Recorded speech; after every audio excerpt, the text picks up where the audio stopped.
John Feinstein, award-winning author, and just does so many different things. Kind enough to join us here once again on the Sportsline. Hi, John. How are you? Rich, I'm good. It's good to talk to you again.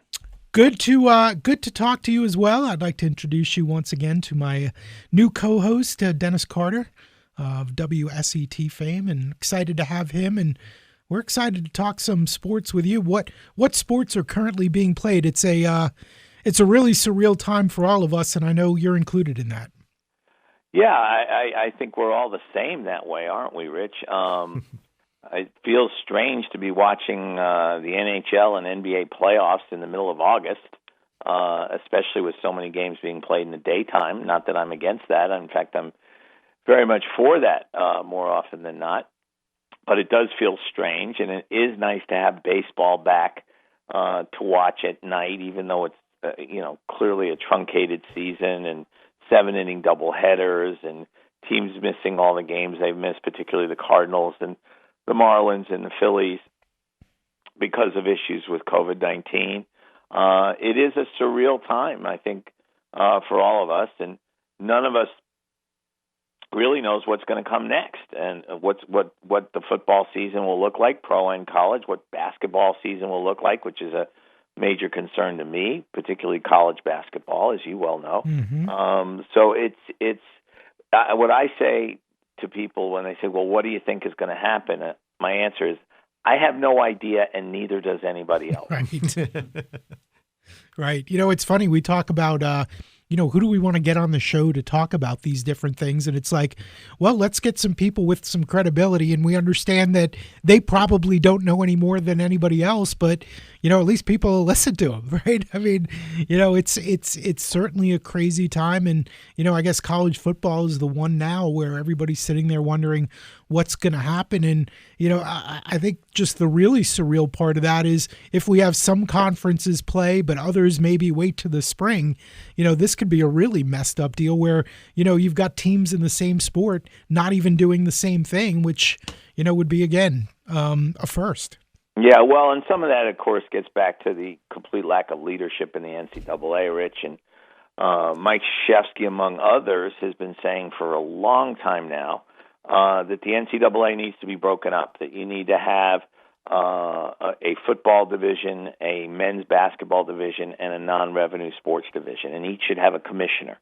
And if you pick the right commissioner, he or she would be the decision maker. If you were in that circumstance right now, you would hope that whomever was in charge would consult with all the appropriate people and say, this is what everyone's going to do. Not the Big Ten presidents saying one thing, the Pac-12 presidents saying another. The SEC presidents are going to play football no matter what because football is more important in the SEC than life itself, maybe in a literal sense.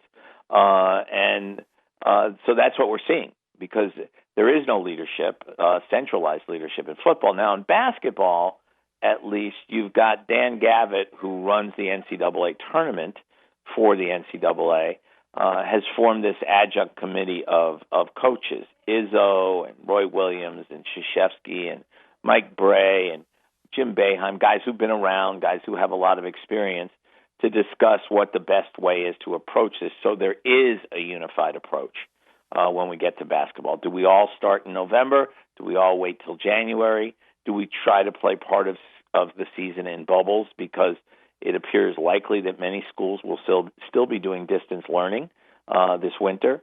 Those are all decisions that have to be made in the next couple of months, but at least you have a group that's talking about it and will come out with one recommendation rather than, the ACC and the SEC doctors saying, oh, it's safe to play, and the Big Ten doctors and the Pac-12 doctors saying, no, it's not safe to play, which, of course, can happen with doctors, as we all know. That's why the phrase second opinion exists, but it's also not the best way to go about doing your business.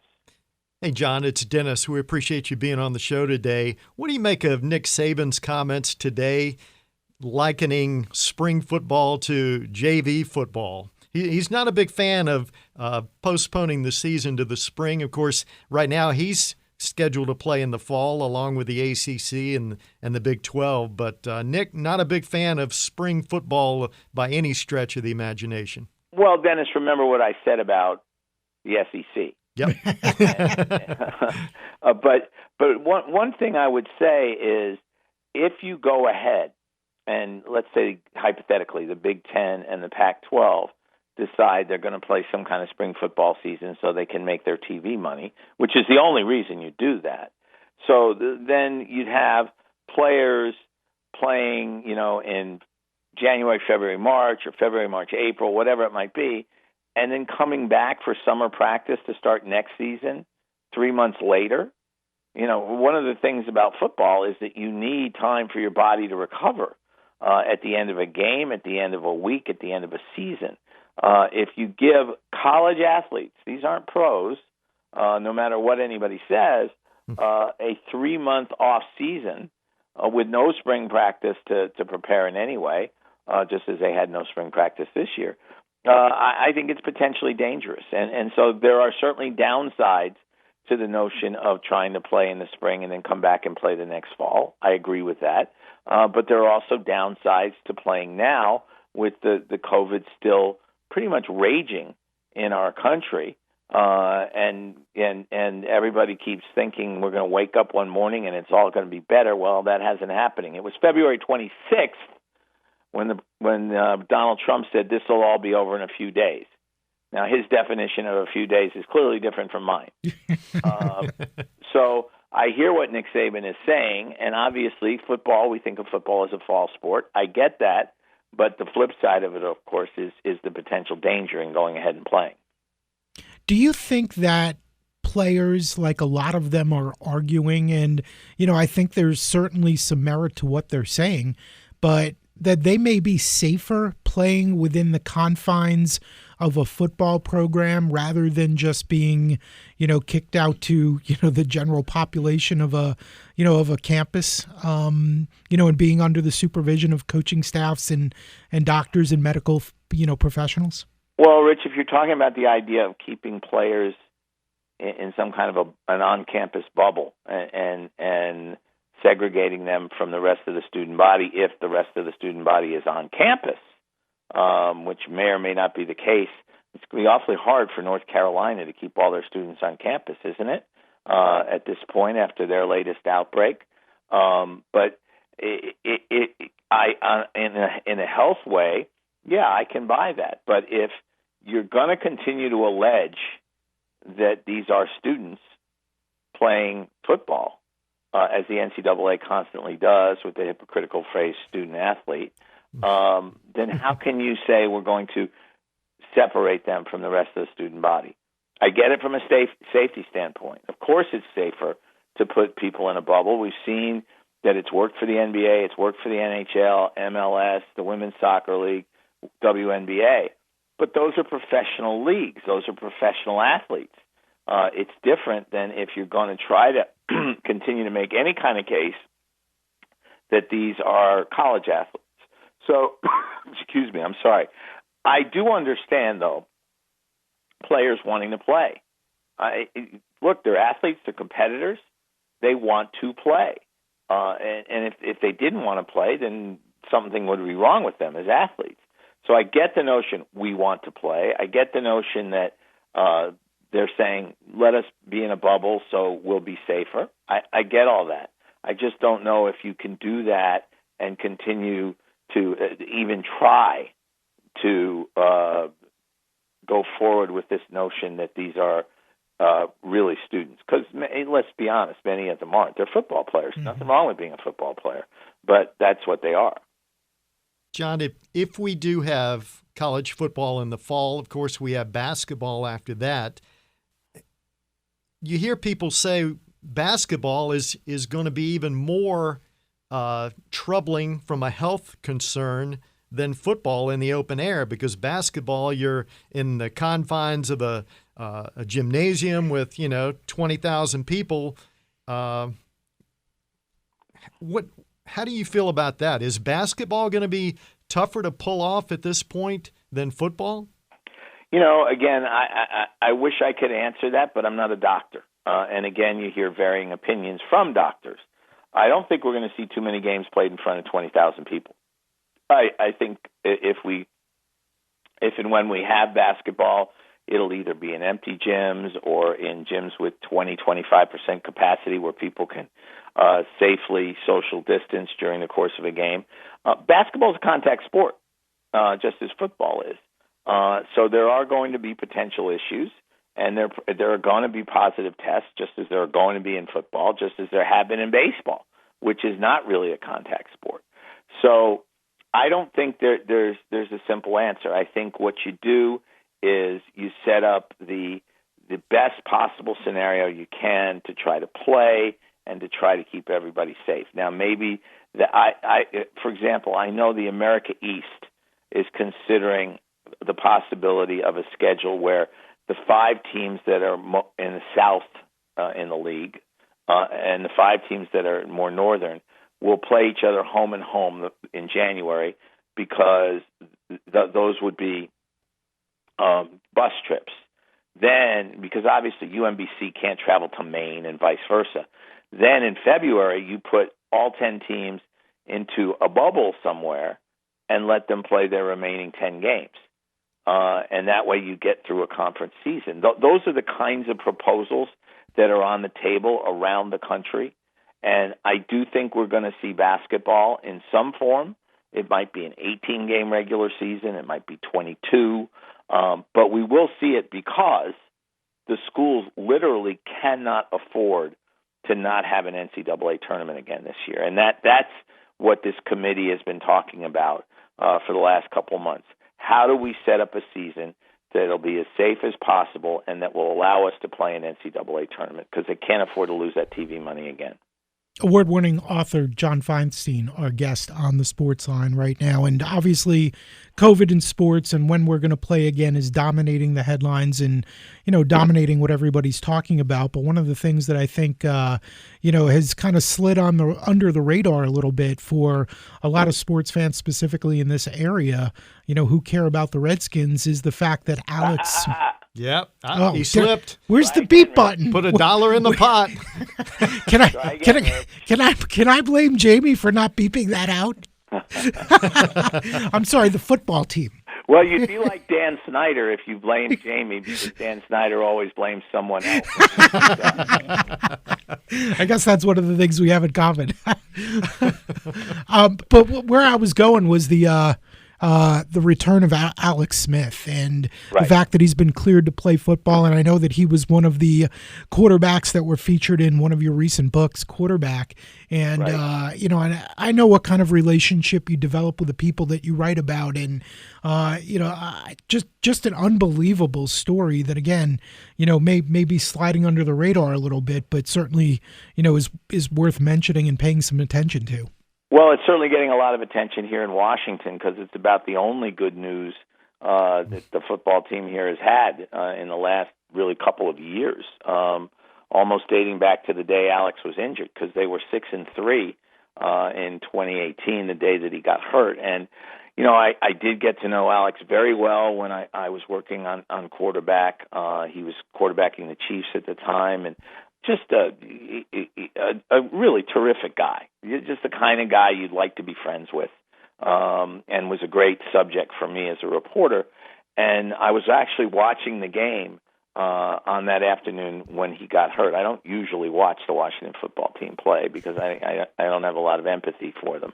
But I was watching that afternoon, mostly because Alex was quarterbacking. I did say to him, we had lunch shortly after he came to Washington, and I said, I want you to understand something.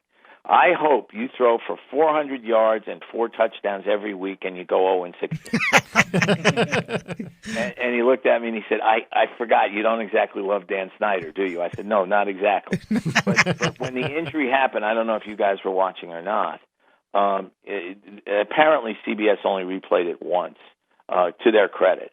But even before they replayed it, you could tell that it was Theismann-like. Mm-hmm. And I walked out of the room and I almost got physically ill, just without knowing how bad it was, but knowing it was bad. And what he's done to get back to this point, I mean, I think we all just assumed his career was over. And thank goodness he'd signed a contract where most of the money was guaranteed, and doesn't financially need to play again. But like I said about competitors before, he's a great competitor. You can't be who he's been for all these years as an NFL quarterback without being a great competitor. He's had his ups and downs. He was the first pick in the draft coming out of Utah and got benched in San Francisco, and Jim Harbaugh helped revive his career. And then he got hurt in their Super Bowl year, and Colin Kaepernick came in and played, and Harbaugh stuck with him, and then he was traded to Kansas City and did superbly there under Andy Reid. They made the playoffs every year but one. So he's had a tremendous career. And my feeling is if Alex walks out onto the field during a game, takes a snap and takes a knee, and never plays again, it's one of the great comeback stories of all time. No doubt. I hope it'll be more than that, but more than that, I hope he doesn't get seriously hurt again. That's my fear. John, you mentioned Joe Theismann. Even Joe has come out and said what Alex has been through just to be able to come back to this point was so much more tougher than what Joe had to do after he got hurt, on Monday Night Football way back when. Right. Joe's come back, he said he just had to go through recovery and stuff, but Alex is... Well, Joe never played football again. Right. He never played football again, so his comeback was to be able to have a normal life. Right. And that's what I hoped for Alex when the injury first occurred. And Joe's right. Alex has gone through 17 surgeries. Because of all the infections, there was fear for his life. There was a lot of fear he'd lose the leg. So for him to get back and just live a normal life and be able to be a dad to his 3 kids, to me that would have been fantastic. And that he's actually out on a football field taking snaps in an NFL practice and may very well take snaps in an NFL game at some point this fall. It's the kind of thing where if you went into Disney and you said, here's the story I've got, and you walk through everything that has happened, the Disney people who are about fantasy would look at you and say, that story's ridiculous. Come on. You got to have something that's a little bit more realistic than that. And that's what this is. This is a Disney movie right now. John, what projects do you have going on now? Are you working on any big books that we should know about coming out soon? Well, I actually have a book coming out a week from today. Wow. It's another in my series of young adult mysteries. It's called Game Changers. It's about a couple of 12-year-old kids, a boy and a girl, who were featured in the first book in this series, which was called Benchwarmers, which was about the girls' attempts to play on the boys' soccer team at their junior high school, and a coach who didn't want a girl on the boys' soccer team. There was no girls' soccer team for her to play on, so she wanted to play on the boys' team, and she was good enough. And now they're both playing basketball, boys' team, girls' team, and a number of issues come up, including the issue of race. And I wrote this book almost a year ago, having no idea that we'd be where we are in terms of social justice and Black Lives Matter, but that becomes an issue in the locker room with a number of the girls and their coach as the season goes on. So even though these books are fiction and they're meant to entertain kids, teenagers, and even adults who seem to like them, I always try to get some message across without preaching.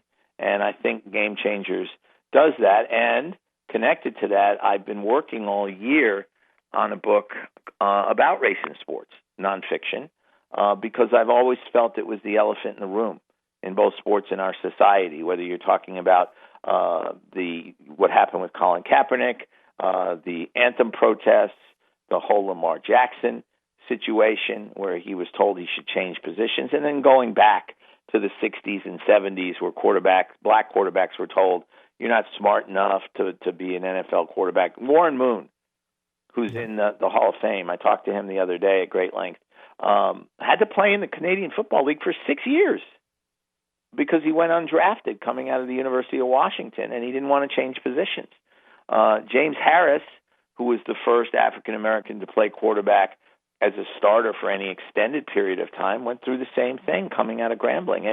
And some of the stories I've heard, it's not just about football, it's about sports, from these athletes and from coaches. I talked to Mike Tomlin the other day, who was telling me as a little kid, when he played in the schoolyard with his friends, if you saw a police car, you knew you went and hit. Nobody talked about it, you just did it. And I think those of us who are white find it difficult to understand the shoes many of these guys, all these guys, have walked in. And so that's what I'm working on right now, but that book won't be out for another year. And then last, but certainly not least, I want to hear more about John's story time. Well, thanks for asking, Rich. You know, this started, somebody tweeted at me shortly after the country shut down in March, and said, you tell great stories all the time. How would you feel about sharing an anecdote with us each morning? And I started doing it, and the reaction to it was overwhelmingly positive, and a number of people said, you should do more with these. And a group called Imagine BC, who a friend of mine is an investor, came to me and said, how about doing these on video? How about taking your anecdotes to video? So we started recording some of the anecdotes that I've already told on Twitter, some that I haven't. And right around Labor Day, we're going to launch a channel on Imagine BC called John's Storytime. My 9-year-old daughter does the intros and the outros to each one, which is probably the best part of it. But we're gonna try and do more than I've done with these anecdotes, make them a little deeper, a little more, I hope, a little more entertaining, and we'll see. And if people want more details, I'll be getting them out in the next couple of weeks. My Twitter is @jfeinsteinbooks.com, and if you check there, there'll be details on how to sign up if you want to. It's a neat idea. Yeah, no I kidding. think so, and I hope so. And I've also been talking to my publisher about sort of taking many of the anecdotes and either putting them on audio or in print as some kind of a book, because I've been doing this 40 years, as you know, Rich, and have met a lot of people and told a lot of stories. And my editor said, well, the sales staff wants to know about comps. Comps means comparable books. So they can go and look it up and say, a comparable book sold this many or sold that many. And I said to him, there are no comps. This would be unique. And that would be the strength of it, I think. I was going to say, I mean, it's great having you on, but those anecdotes, those fun stories that you tell that, may enhance whatever's in the book, but you don't get into all the details. That's what's fun to hear. So this sounds awesome.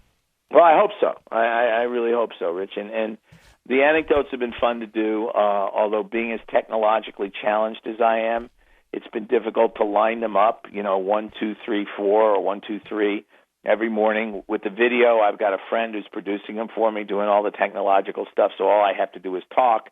And as you know, Rich, one of the few things I'm good at is talking. Well, we won't make you do it any longer because I don't want to hear any yelling. So I think. Well, right now it's the cat yelling. In about 2 minutes, it'll be my daughter yelling. So we're in good shape. We'll let you run, but it's a pleasure as always. Thanks so much for the time, and we look forward to staying in touch. And I look forward to John's story time. That's going to be great. Thanks, Rich. I appreciate it. Always good to talk to you. Good luck with the show. Thanks, John. Appreciate it. You guys.